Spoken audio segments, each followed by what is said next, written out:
finally made it to Lisbon and I am so happy to be back. This is my second time here and Asim's first time, so I'm really excited to share and explore this city with him. This is gonna be the first travel vlog that I throw up on the channel. It's just for fun. My husband and I love to travel and I love to do this stuff and I love to share my findings. So there's three things that I'm hoping to cover in this informative travel vlog. One is to cover all the major things to do and see in this beautiful, vibrant city.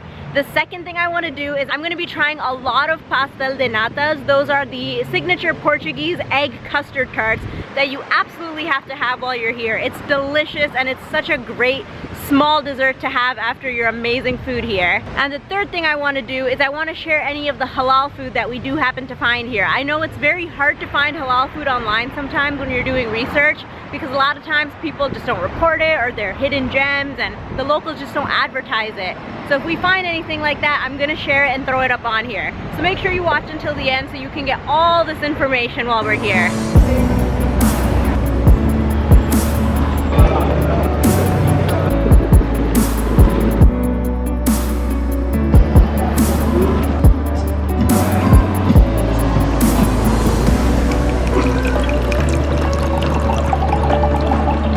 So our first stop here is this place called Carmo, and it's not far at all from the Santa Justa lift, which is a main tourist attraction here. It's a big sight to see. So if you do go there, you can check this out. They did have a lot of vegetarian and seafood options, so that's great. These are potatoes in a garlic and herb mayo. This is fried codfish. Now what was this? One's cuttlefish, one's codfish. It looks excellent. The name of the restaurant was Carmo, and we'd give it a 4 out of 5. Granted, we only got 3 things. We got 3 appetizers, or tapas as they call them here. But they were really delicious. I'm gonna be thinking about those herb garlic potatoes for a while. So now that we have had some apps, we are going to get our first pastel de nata and some coffee, which I'm really, really excited about. So let's go see.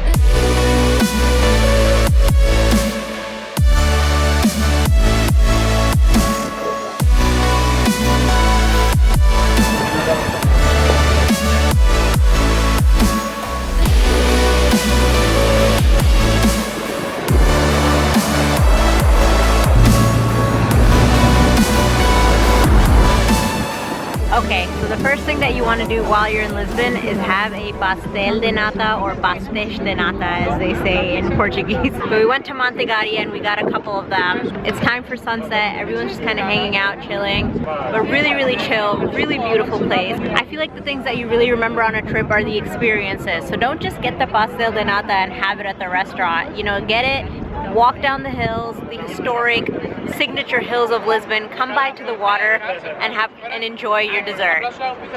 Bon appetit. Hola. It's basically a crispy puff pastry filled with custard on the inside, and it's baked. So good. This is a 5 out of 5. There you go. There's number 1.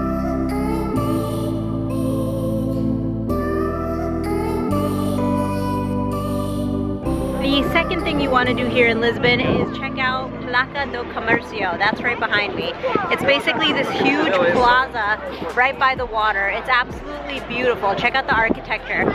There's a bunch of restaurants and cafes lining the entire plaza, so you can check that out. And it's a really cool vibe. My best friend and I actually came here a few years ago, back when the World Cup was going on, and they had these huge projector screens set up here in the plaza for each game, and the whole floor was just covered while watching the games. And once someone would win, once a country would win, everyone would just jump up and celebrate. There'd be music, there'd be large crowds. It was so fun, it was so cool. So they do stuff like that here. So definitely a good spot to check out. Not to mention, it is right by the water, so you have the beach and the water right here. It's absolutely beautiful around sunset.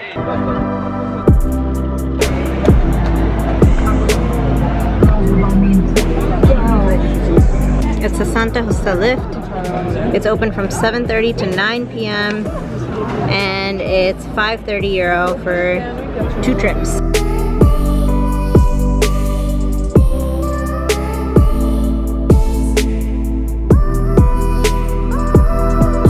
So we picked up a couple more pastel de natas from a two different bakeries, and I'm gonna try them out. This one is from a bakery called Ferrari. It's right in Chiado on that main road. So let's see. It's really good. It's not as cinnamony. It doesn't have as much cinnamon as the other one did, but it's still really good, and the crunch is delicious. It's not warm though. The other one was warm and tasted a lot more fresh. I'm gonna give this like a 4. The next place here is called, what is it? Nata de Lisboa. So this is pastel de nata number 3. Let's see how this one is. It's also not warm, so I don't know if that's just because it's later in the night or that they just don't warm them up. I don't know. The crunch factor is excellent. Very, very crunchy. No cinnamon at all, but I don't mind it. 4.5. It's really good.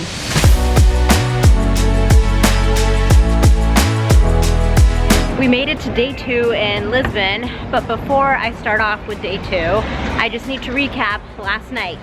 So we did end up standing in line for about 30 minutes for the Santa Justa elevator, the lift.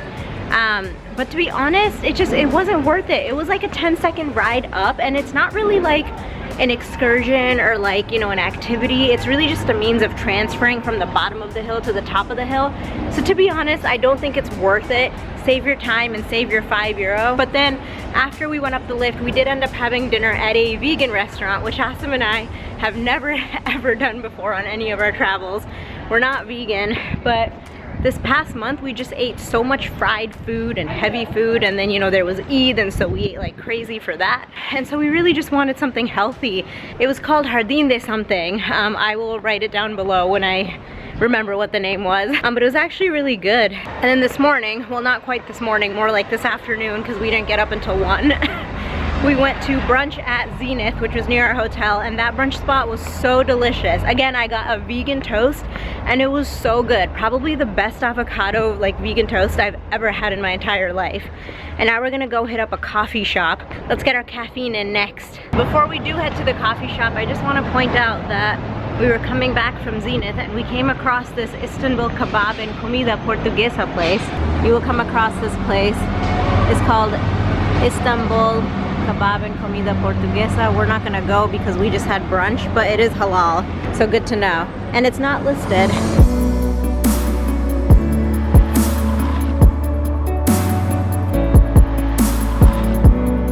There's a few things to do here in Belém. So the first thing to do here is to visit the Torre de Belém, or the Belém Tower, and that's right behind me over here, which we're gonna go check out now.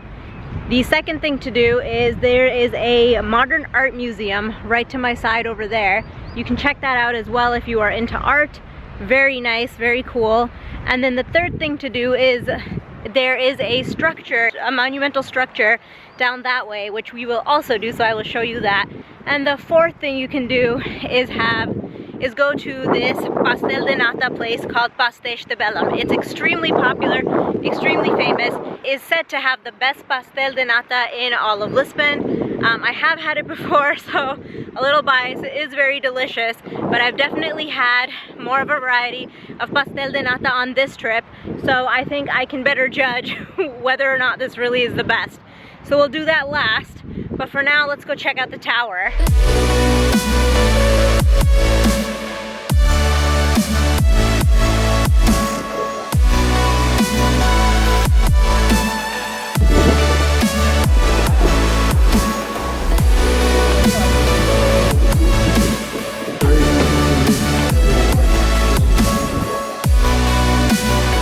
So we went to the Torre de Belém, or the Belém Tower, and we actually did get tickets to go up, which was really worth it. I wasn't sure about it, but the views were beautiful, so I definitely recommend that you go do that. You can get tickets online or at a hidden ticket booth in the grass with mirrors on it, which we couldn't find, so we just got them online.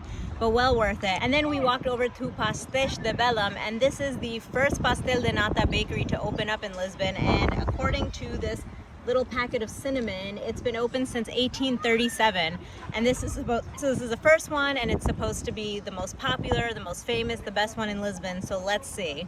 Here's what it looks like. It's definitely more browned than some of the others. I think what I like about this one is that it's not too sweet and it's really crispy. I didn't add any of the extra sugar or cinnamon they give you, but it lives up to the hype. I would say it's a 5.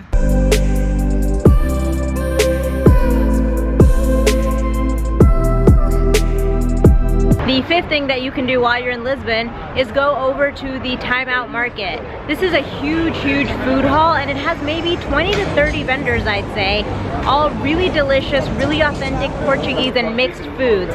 And the best part is that the Time Out Market is really close to Belém.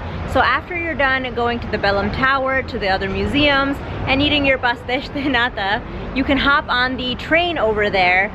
The train stop was Belém, and then you can go about 3 stops over to Cais do Sodré. That's the name of the train stop. So you can knock out 2 sites right then and there in your half day.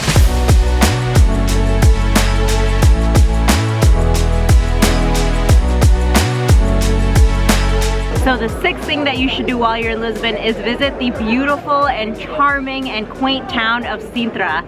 Sintra is about a 40-minute train ride outside of Lisbon. It's really easy, really quick to get to. You just hop onto the train from Rocio station, which is in the city center of Lisbon. You pay about €5 for a round-trip ticket, and you take a 40-minute train ride over to Sintra. Once you get to the station, there are many different sites to see in Sintra. I won't go into all of them, but I will try to list them down below. I went to some of them on my last trip over, and some of them weren't worth it, some of them were. The one that was absolutely worth it, and my favorite and the most beautiful one, was this beautiful Piña Palace. I've been to several castles all across Europe in my years of traveling. This is definitely my favorite, and that's because it's beautiful and it's so unique. It really stands out due to all its crazy vibrant colors and the unique architecture. So let's take a look around.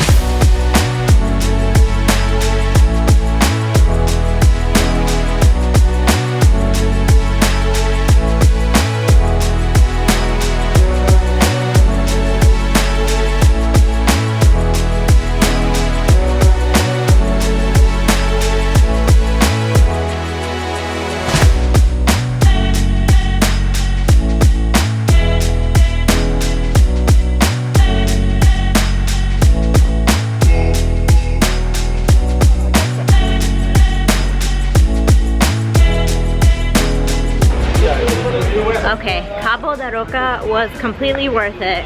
Yes, it was 30 minutes out, and yes, it was freezing, but it was absolutely beautiful. The views were breathtaking, and it truly was magical. Now, this is our last night here in Lisbon. We had a full day in Sintra. We checked out the Piña Palace, and we took an Uber over to Cabo da Roca, and now we're back in Lisbon, and we're gonna head out to dinner, or probably walk around a little bit, and honestly call it a night, because I didn't even sleep last night, and I'm exhausted. So I'll keep you up to date with anything else cool that we do. The other thing I also want to mention is that I think I have to re-review all of my pastel de natas that I had, because now that I've had a bunch of them, I feel like my expectations and standards have kind of changed along the way. So I'm not gonna give my ratings yet. I'm gonna wait until the end. I think there's one more place I wanna try. So once I do that, I will go through the list and all of my ratings, so that way when you do come visit Lisbon, you know exactly which ones I preferred, and then you can check those out if you'd like.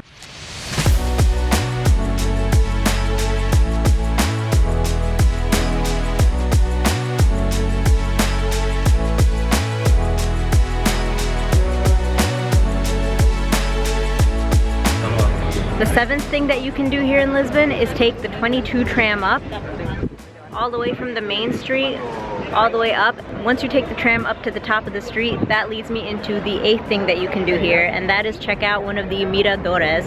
And by miradores, I mean lookouts. This is a beautiful park overlooking the entire city of Lisbon, and it's gorgeous. Okay, so I'm obviously not in Lisbon anymore. I didn't get a chance to film on our last night there, but I still wanted to go over some of my closing thoughts. So first off, I do have my revised and final rankings for all of the pastel de nata that I did eat in Lisbon. Okay, so Ferrari came in at a 3.5. Montegaria came in at 4. Pastéis de Belém is 4.5.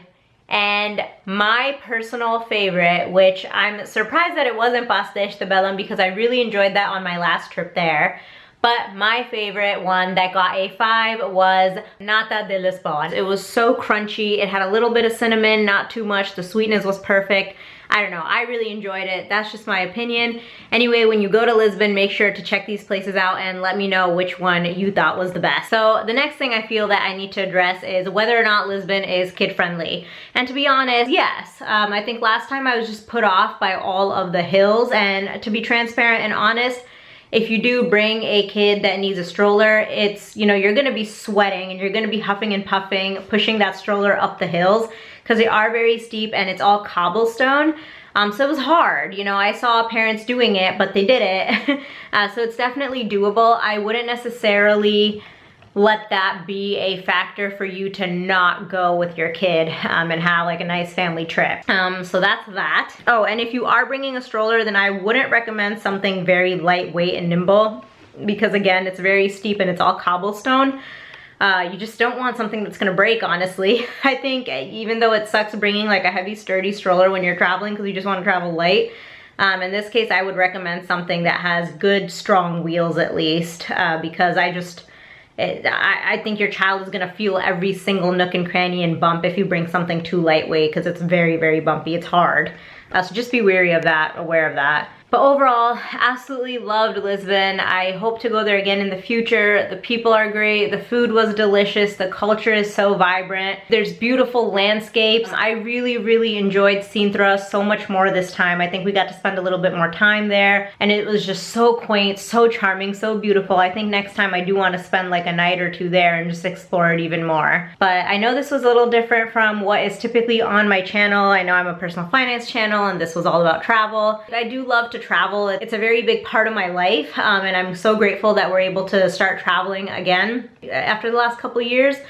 And so if this is something you enjoyed, I'm more than happy to post stuff like this again in the future. Just let me know down below in the comments and maybe I can incorporate some finance into it in the future. But let me know, and let me know if you end up going to Lisbon and doing any of these things or if you came across some additional things to do.